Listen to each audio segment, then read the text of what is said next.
qué surge el conflicto armado interno según su apreciación? Bueno, yo creo que hay una conjugación de factores.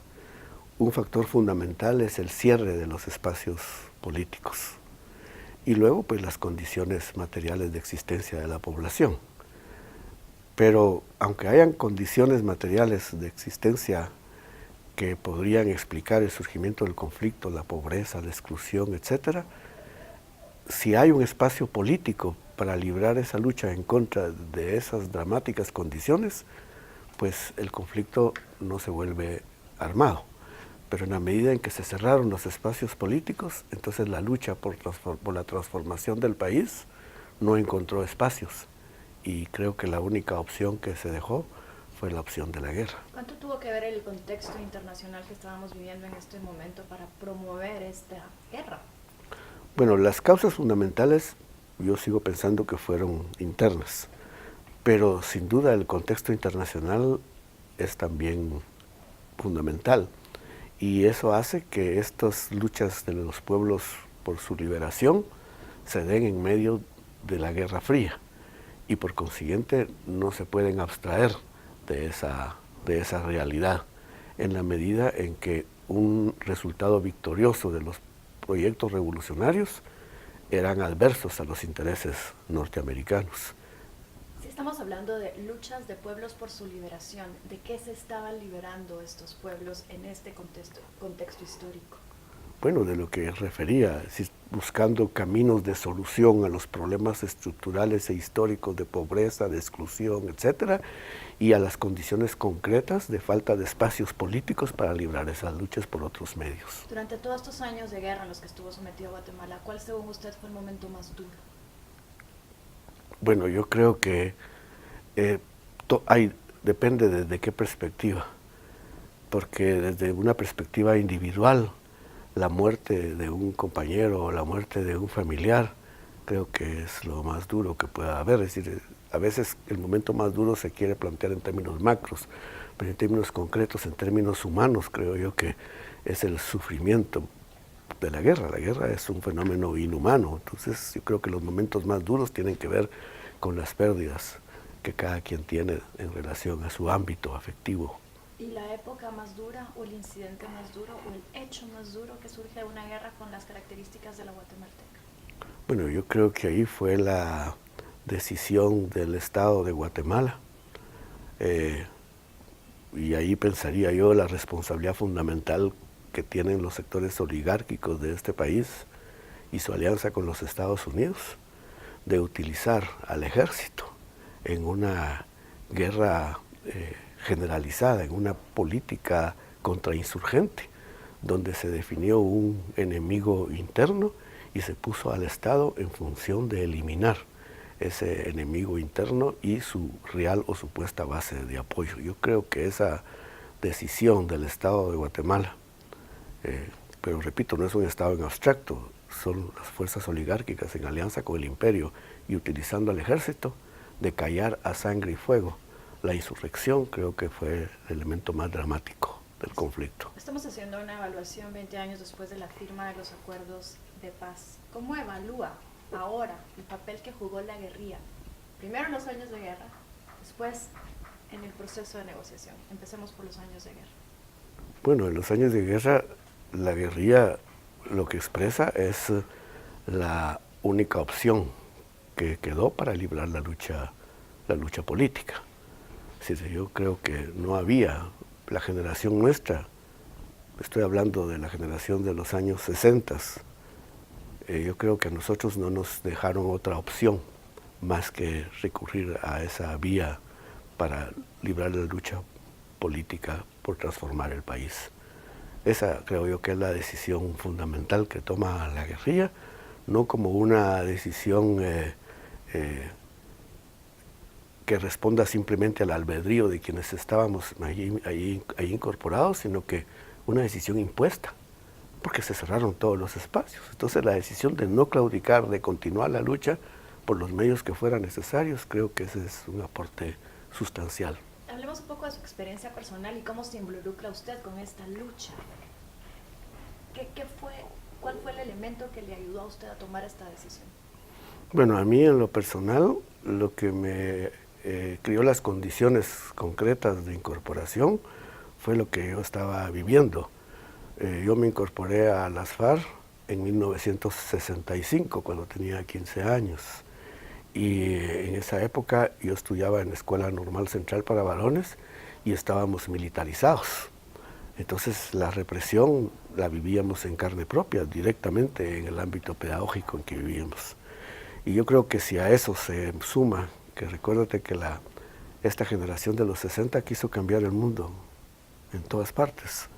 Y creo que nosotros también somos parte de ello, pero en concreto fueron las condiciones específicas en que estábamos nosotros viviendo en esa época. Cualquiera podría decir que a los 15 años uno no tiene suficientes elementos de madurez, probablemente, pero es que la represión que se vivía, las condiciones concretas de existencia y lo que nosotros estábamos viviendo en la escuela normal militarizados, eso hacía evidente que la lucha política, porque yo era dirigente estudiantil, que lo que se recibía era la represión, la muerte de los compañeros, la muerte de los liderazgos.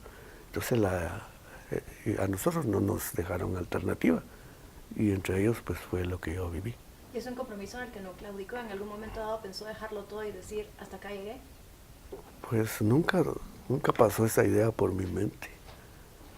No. Es más, nosotros creo que todos estábamos convencidos que el tema no era de tiempo, que estaba la razón de nuestra parte y que la victoria iba a llegar. Pensábamos que probablemente no la íbamos a ver porque muchos compañeros murieron y podíamos haber muerto en el proceso. Pero la inspiración ideológica es muy importante. Entonces el hecho de que si nosotros íbamos a poder ver el triunfo o no, era secundario en relación a la decisión de mantenernos. ¿Se visualizaba ya desde esos años como una lucha de largo aliento? Sí, incluso una de las conceptualizaciones de la guerra fue precisamente esa, la de la guerra popular prolongada, que no fue la que privó, digamos, pero todos estaban de acuerdo con que esa iba a ser una guerra de largo aliento. Nadie planteó que el triunfo estaba a la vuelta de la esquina. E incluso no se sabía si era un resultado de esa generación o de la siguiente. Nadie pensó que era un proyecto de corto plazo, ese conflicto.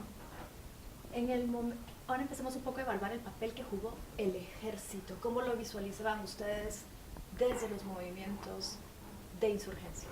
Bueno, recuérdate que incluso el surgimiento de la guerrilla, una parte de la guerrilla proviene del ejército de Guatemala. El primer comandante en jefe de las Fuerzas Armadas Rebeldes fue Turcios Lima, un oficial del ejército.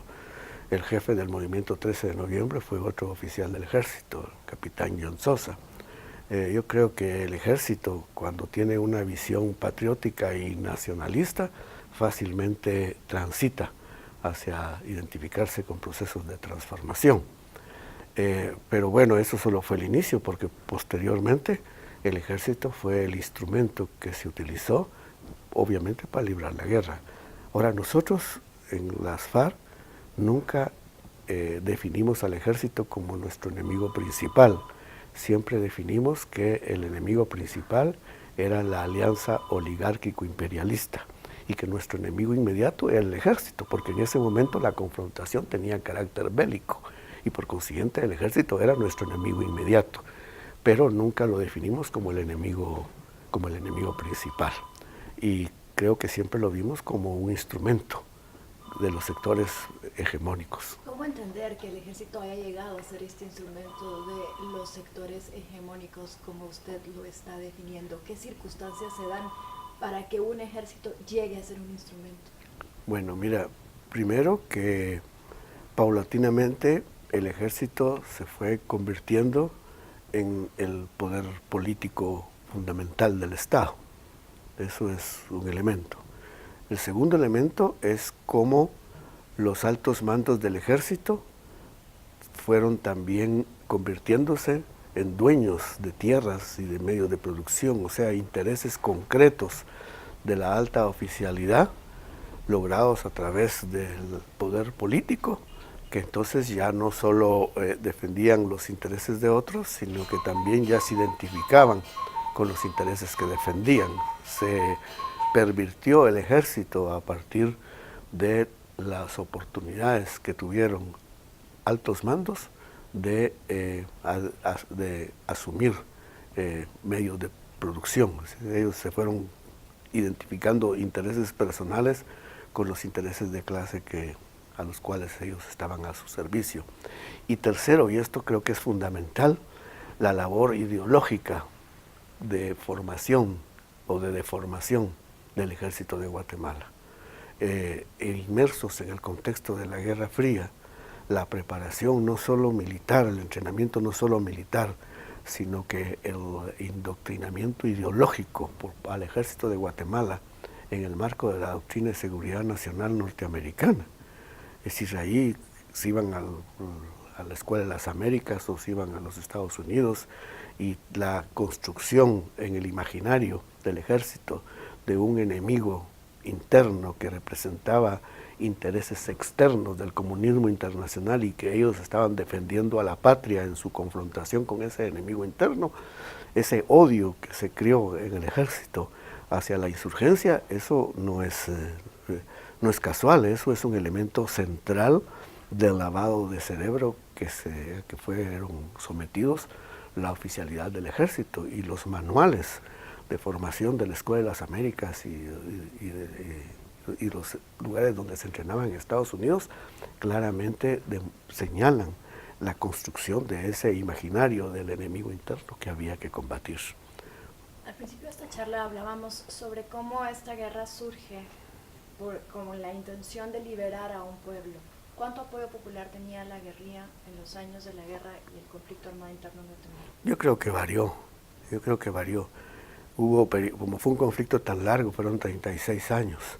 Hubo momentos en los que la guerrilla tuvo mucho apoyo y hubo otros en que no lo tuvo. Sin embargo, yo sí creo que no se puede afirmar, como tal vez nosotros en algún momento pensábamos, que el respaldo de la población podría ser sustancial.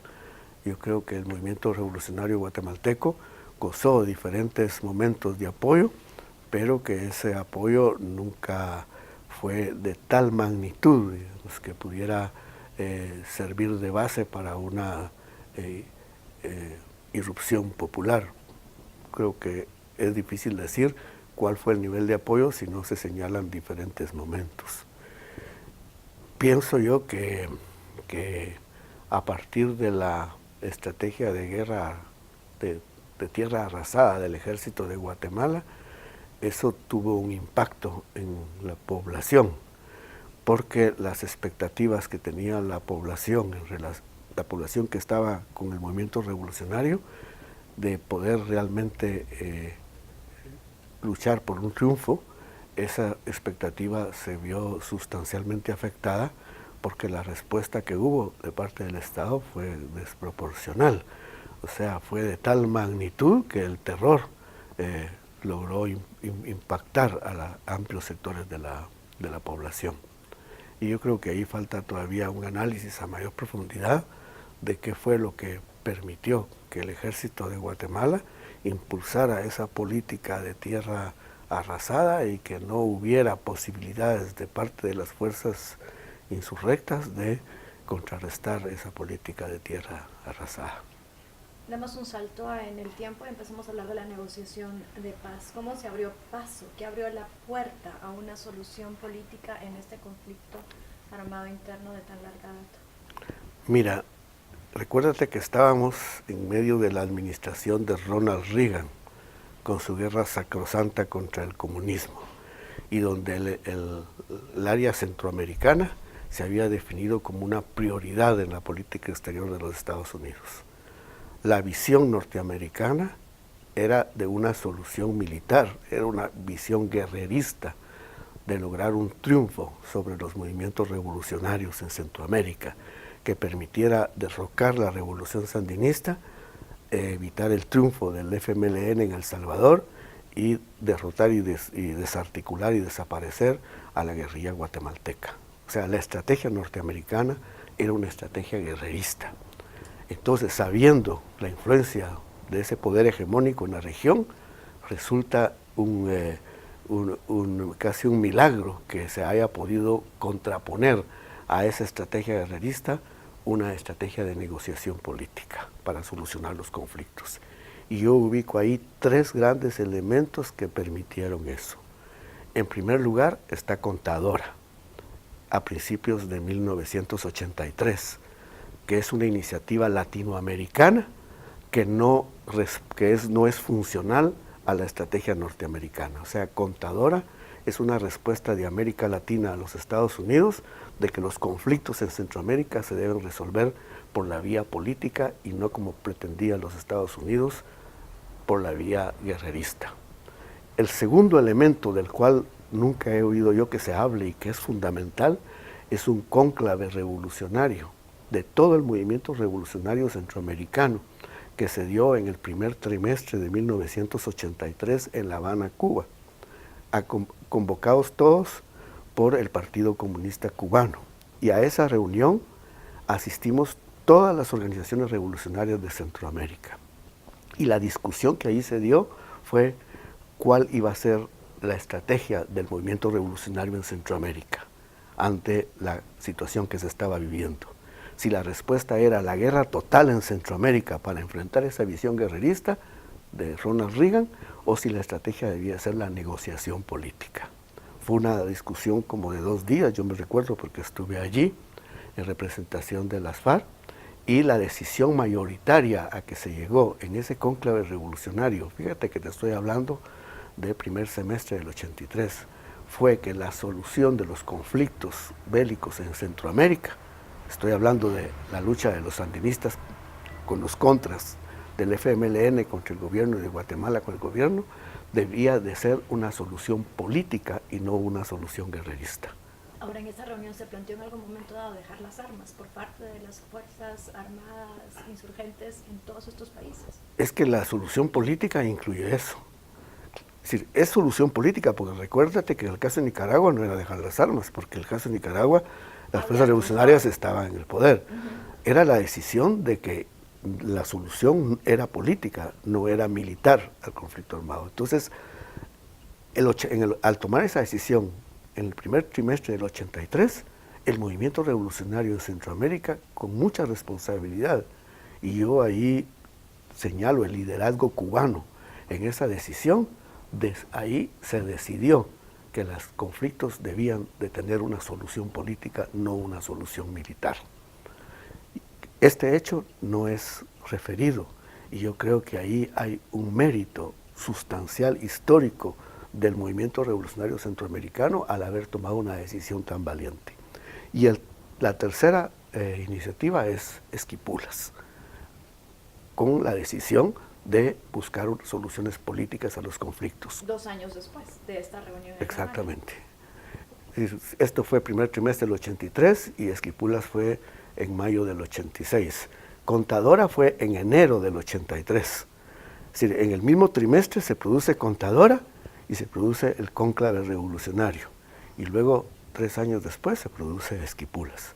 Entonces son 3 iniciativas, una latinoamericana, otra regional del movimiento revolucionario centroamericano con el liderazgo cubano en esto, y la tercera es la iniciativa regional de Esquipulas. Yo creo que esas 3 grandes iniciativas políticas lograron abrirle camino al proceso de negociación a pesar de la estrategia guerrerista de los Estados Unidos. Ahora hablemos del proceso de negociación en sí y cuál era el papel, cómo se marcó, cómo se comunicaba la guerrilla, cómo sabían exactamente qué se estaba negociando, cómo se estaba negociando, bajo qué parámetros.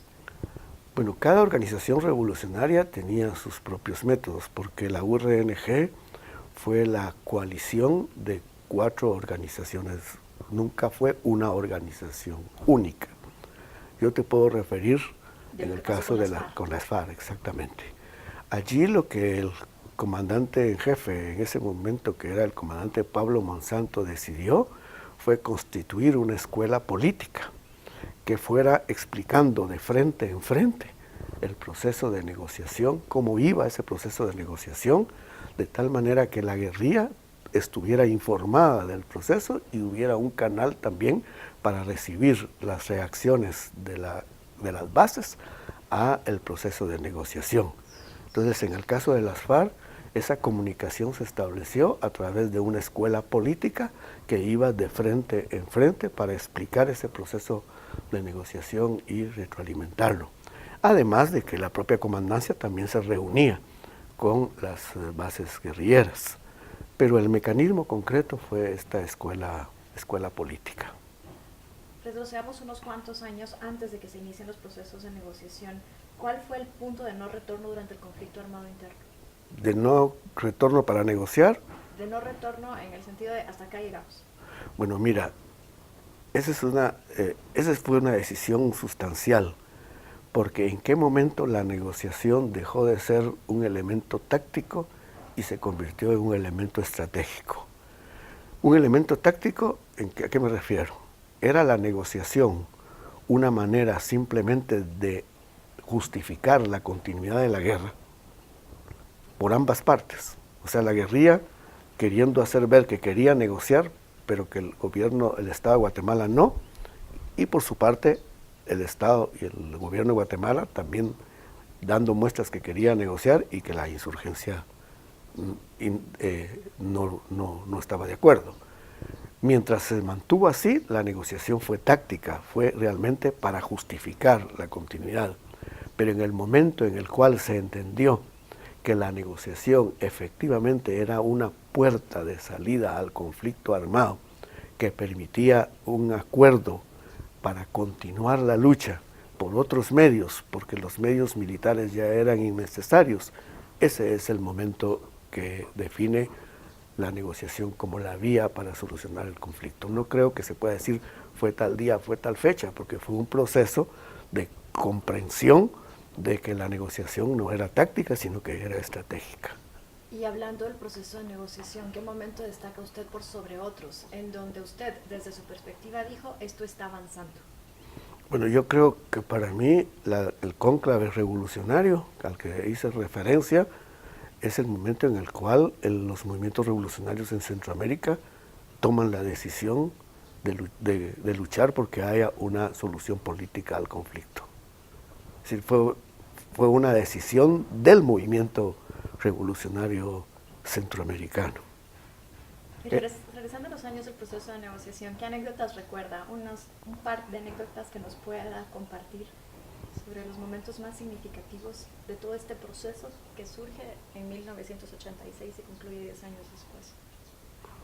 Bueno, yo creo que hay diferentes momentos significativos, pero para mí, que en esa época una de mis tareas era servir de correa de transmisión entre la comandancia y las bases guerrilleras para contribuir a explicar el proceso de negociación. Para mí lo más significativo es cómo la gente, las bases guerrilleras, fueron entendiendo que el conflicto se podía terminar por la vía negociada. Porque mira, la consigna era vencer o morir. Entonces, cambiar esa visión de vencer o morir a una solución política, creo que eso es lo más significativo desde la perspectiva individual de cada combatiente. ¿Y cuán difícil fue? Fue diverso. Algunos tuvieron mayor facilidad de comprensión, otros les costó mucho asimilar que la guerra no necesariamente iba a terminar con el triunfo revolucionario, con la toma del palacio y la toma de la capital, sino que iba a tener una solución política. Fue diverso. Hubo quienes se resistieron al interior del movimiento revolucionario en ese salto cualitativo. Pero por eso fue importante, en el caso nuestro, la decisión que tomó el comandante Pablo Monsanto, que era el jefe, de tener esa escuela política que estuviera explicando permanentemente a la gente, a las bases, ese proceso. Pero sí, sin duda, para varios fue incluso traumático. Fueron casi 3 generaciones las que estuvieron involucradas en el conflicto. Y pasar de vencer o morir a negociación fue un salto cualitativo importante. ¿Cómo recuerda usted el 29 de diciembre de 1996? Pues yo estuve ahí en el patio del Palacio Nacional. Yo lo recuerdo con mucho entusiasmo. Teníamos grandes expectativas, no solo sobre el fin del conflicto, sino que sobre la posibilidad que se abría, no únicamente para finalizar la guerra, sino que para encontrar soluciones a los graves problemas estructurales. Y en eso es donde yo creo que radica la principal frustración del proceso de paz. Porque sin duda se logró terminar la guerra, que no es poca cosa, se logró también sentar bases para transformaciones de orden político, de orden jurídico, libertades que tenemos ahora que anteriormente eran impensables. No subestimo esos avances sustanciales, pero en la medida en que las condiciones concretas de vida de la mayoría de la población, en que el 80% de la población en territorios rurales vive en condiciones de pobreza, la exclusión no termina, continúa. Yo creo que esa es una frustración y ahí creo yo que hay un desajuste histórico, porque el contenido de los acuerdos de paz plantea las dos cosas: el fin del conflicto, las acciones que hay que tomar para construir una democracia funcional y participativa, y las transformaciones estructurales que se requieren. Son transformaciones relacionadas con el desarrollo, y eso coincide con un gobierno que asumió plenamente las políticas neoliberales. Es decir, el presidente Arzú sin duda tiene el mérito de haber finalizado el proceso de paz y haber tenido la decisión y la fuerza para ello, pero también creo yo que tiene la grave responsabilidad de haber asumido las políticas neoliberales de una manera esquemática casi, que llevó a un debilitamiento del Estado, toda esa visión de los organismos financieros internacionales en esa época. Y entonces con esas políticas neoliberales que llevaron al debilitamiento del Estado, al endiosamiento del mercado, etcétera, las posibilidades del desarrollo eran muy difíciles de lograr. Yo creo que ahí hay una responsabilidad en ese sentido. ¿Pero qué ha pasado en los años subsiguientes, después de la presidencia de Álvaro Arzú hasta la fecha? ¿Por qué no logramos retomar el rumbo que marcaban los acuerdos de paz? Bueno, es que yo señalo la responsabilidad de Álvaro Arzú porque a él le tocó vivir el momento. Firmarla. Firmarla con todo el mérito que tiene, y le tocó vivir el momento del impulso de las políticas neoliberales que traicionaban el espíritu de los acuerdos de paz en relación a los contenidos estructurales. Pero no es una responsabilidad absoluta. Recuérdate que eso es una línea de pensamiento y de acción que proviene de los organismos financieros internacionales. El neoliberalismo es toda una corriente mundial que fue privando en diferentes partes y en el mundo. Entonces, esa influencia del pensamiento neoliberal no se circunscribe al gobierno de Álvaro Arzú, sino que sin duda es una influencia que rebasa un ejercicio gubernamental. Y yo creo que ahora, a partir de el fracaso de las políticas neoliberales, pues se abren nuevos espacios para poder retomar, resignificar los acuerdos de paz en términos de retomar los elementos relacionados con la superación de los problemas estructurales. Yo te diría que hay dos elementos sustanciales que conspiran contra los acuerdos de paz. Uno es lo que he referido, que son la incapacidad que hubo de abordar los problemas estructurales que sí están contemplados en los acuerdos de paz, y el otro elemento es el elemento de la justicia jurisdiccional, que el efecto concreto que ha producido sin duda hasta ahora es un efecto de mayor polarización. ¿Y cómo superamos esa polarización? ¿Cómo superamos esa división? Mira, yo creo que eso es un parto al que no podemos abstraernos.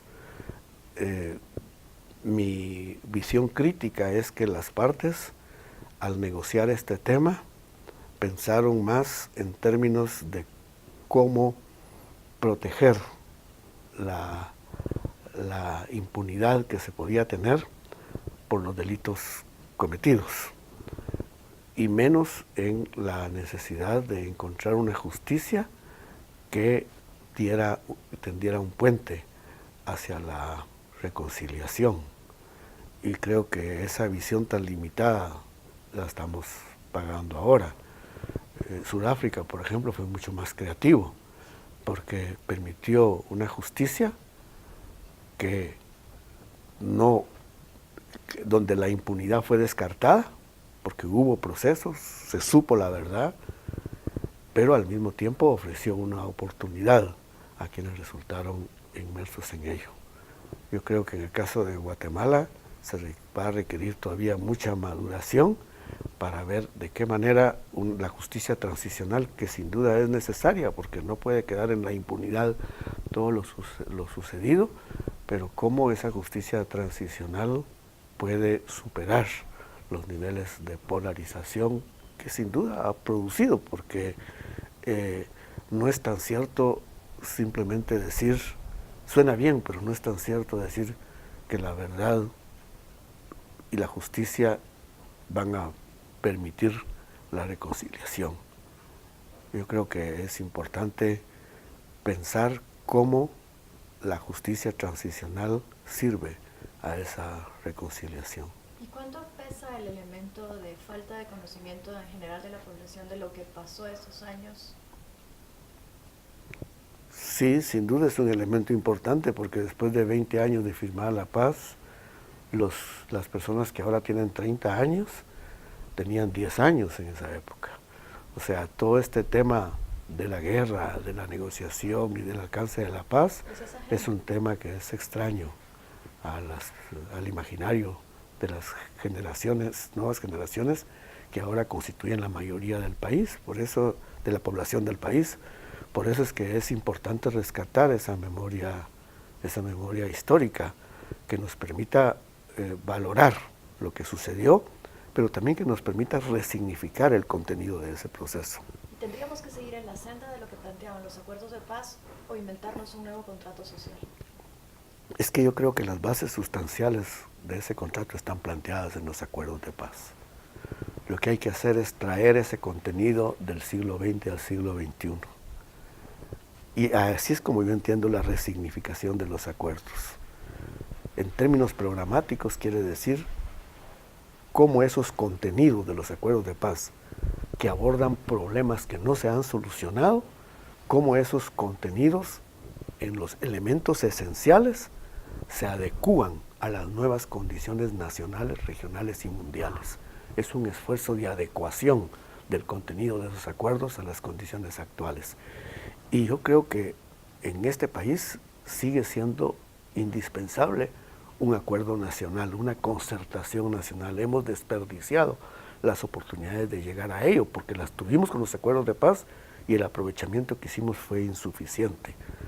Ojalá la conmemoración de los 20 años de los acuerdos de paz pueda servir para una resignificación de los acuerdos que nos permita una concertación alrededor de esos contenidos, pero adecuados al siglo XXI. ¿Se nos quedó algo afuera cuando se discutieron los acuerdos de paz o cree usted que los problemas estructurales y las causas de esos problemas están plenamente abordados en todos los acuerdos firmados? Bueno, yo creo que los derechos de las mujeres están insuficientemente planteados en los acuerdos de paz.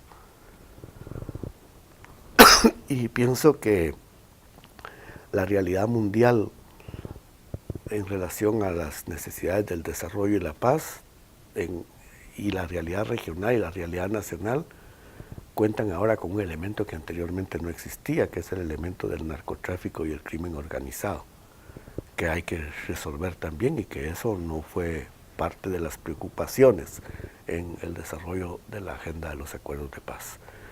Pero a pesar de eso, yo sí creo que sustancialmente los contenidos de los acuerdos de paz siguen siendo las bases para encontrar caminos de solución a los problemas estructurales de este país.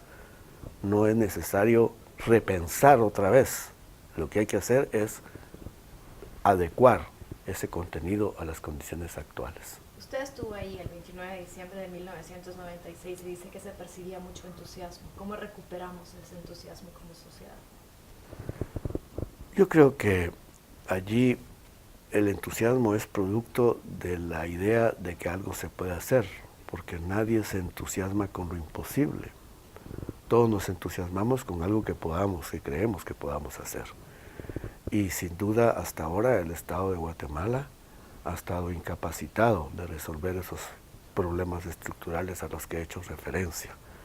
Yo creo que reentusiasmar de nuevo, reentusiasmar a la población y reentusiasmar a la juventud con esto, depende de la capacidad que tengamos para hacer lo que he referido, trasladar los acuerdos del siglo XX al siglo XXI, cómo esos contenidos efectivamente son percibidos por la población como las bases para construir una nueva nación.